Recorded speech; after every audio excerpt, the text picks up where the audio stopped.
My self Anjali और मैं हूँ तनिष्क रोज पर।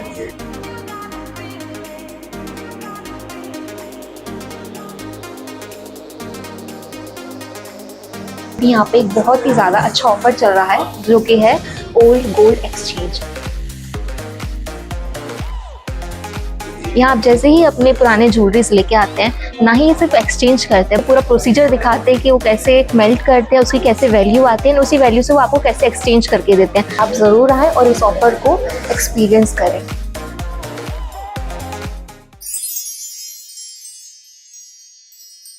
F3 एम्बियंस मॉल आपके लिए लाई है एक और फैसिलिटी।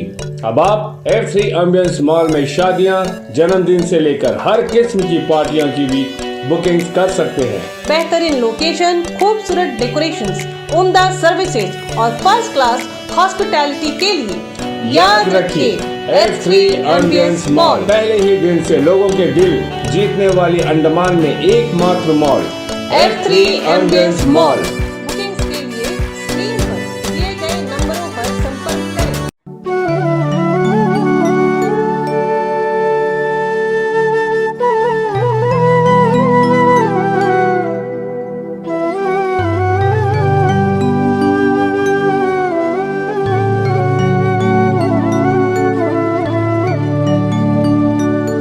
देश के लिए है, देश के लिए, देश के लिए है, देश के लिए, देश के लिए जीते हर पल, देश के लिए जिंदगी है सेवा। भारत माँ की करना सीमा सड़क संगठन की चाह है। देश के लिए, देश के लिए कठिन हो चाहे राहें जितनी, राह खोज निकालेंगे।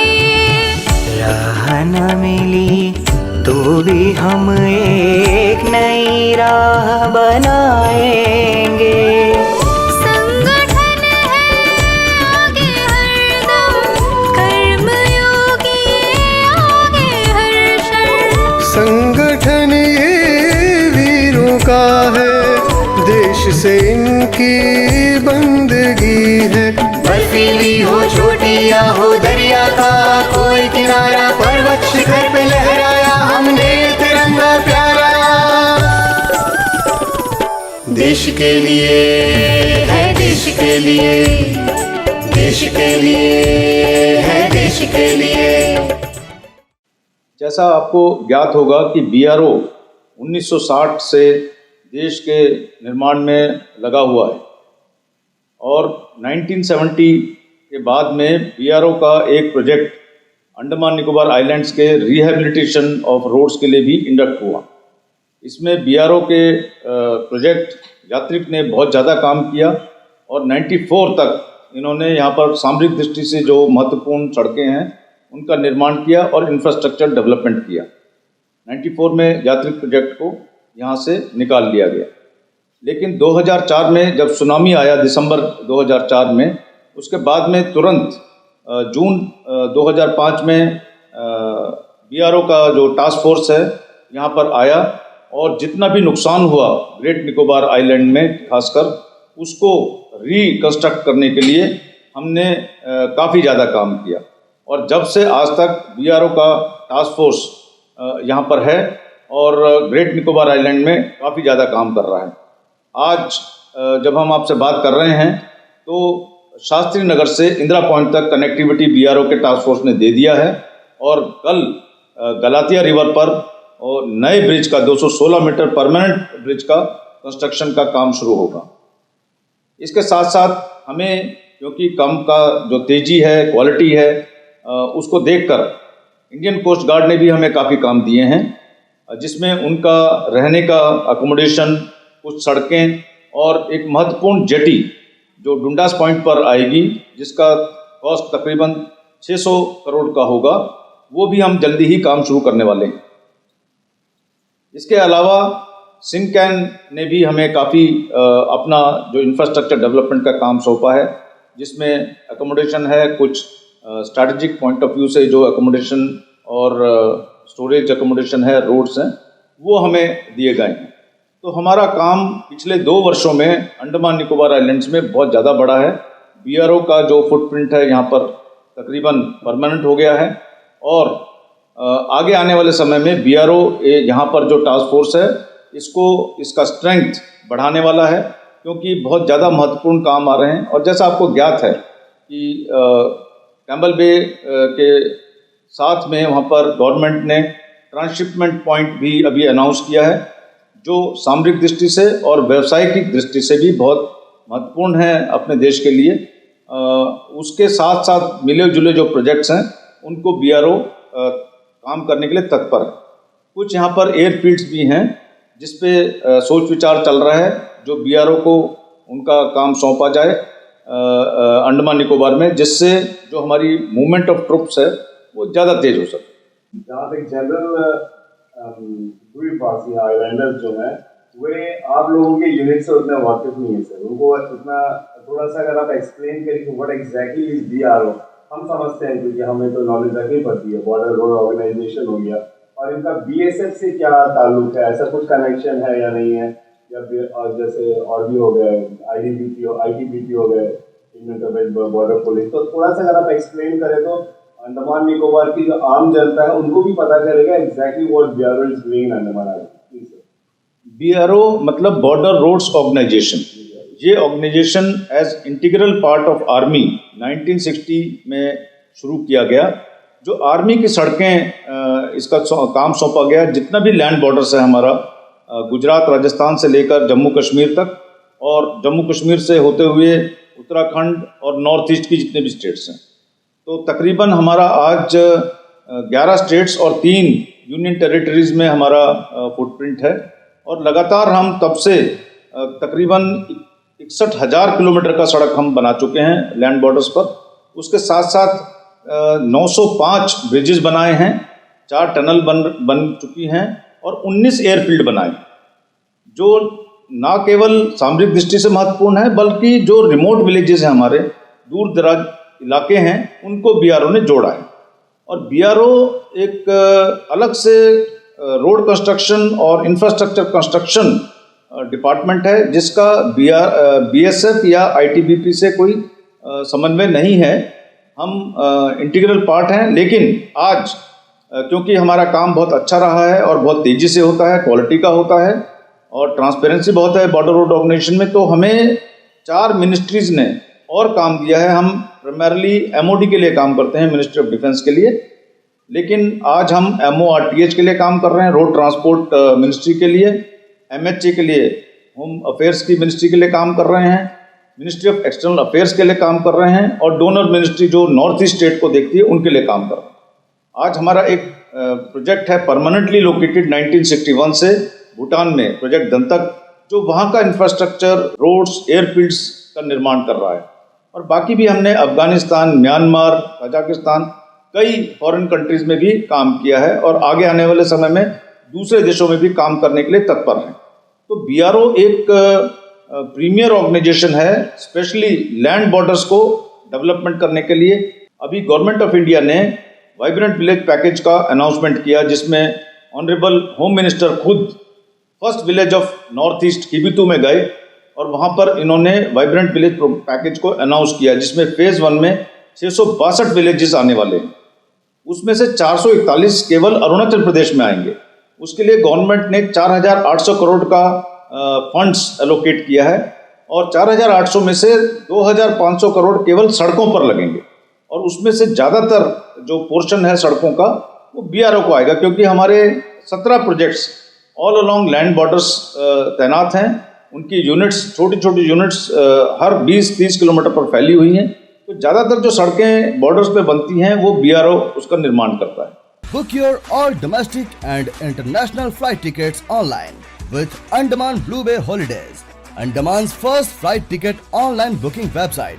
Log on to www.andamanbluebay.in. आप लोगों को मिलिट्री इंजीनियरिंग सर्विस MES का सपोर्ट मिलता है या आप लोग अलग से करते हैं? नहीं, MES जैसे मिलिट्री इंजीनियरिंग सर्विस जो है वो आर्मी और तीनों सर्विसेज के लिए अकोमोडेशन और दूसरा इंफ्रास्ट्रक्चर बनाती है प्लेन्स में, हिंटरलैंड में, जहाँ पर काम करना कंपेरेबली आसान होता है। लेकिन बॉर्डर रोड ऑर्गेनाइजेशन उन डिफ़िकल्ट एरियाज़ में काम करता है जहां पर MES भी काम नहीं कर पाती है या कोई और एजेंसी काम नहीं कर पाती है। हमारी ज़्यादातर काम अरुणाचल और लद्दाख में होते हैं और लद्दाख में 70% काम हमारा 14,000 फुट से ऊपर है। अभी हाल ही में पिछले साल BRO ने संसार की सबसे ऊंची सड़क का निर्माण किया, जिस पे हमारा जो तिरंगा है हमेशा फहरता है और हर भारतवासी को उसके लिए बहुत ही गर्व है। उस सड़क का हाइट जो है 19,024 फीट है, जो दोनों हमारे माउंट एवरेस्ट के बेस कैंप्स हैं वो 16,900 और 17,100 फीट पर हैं। उससे भी ऊंचे स्थान पर सड़क का निर्माण किया गया।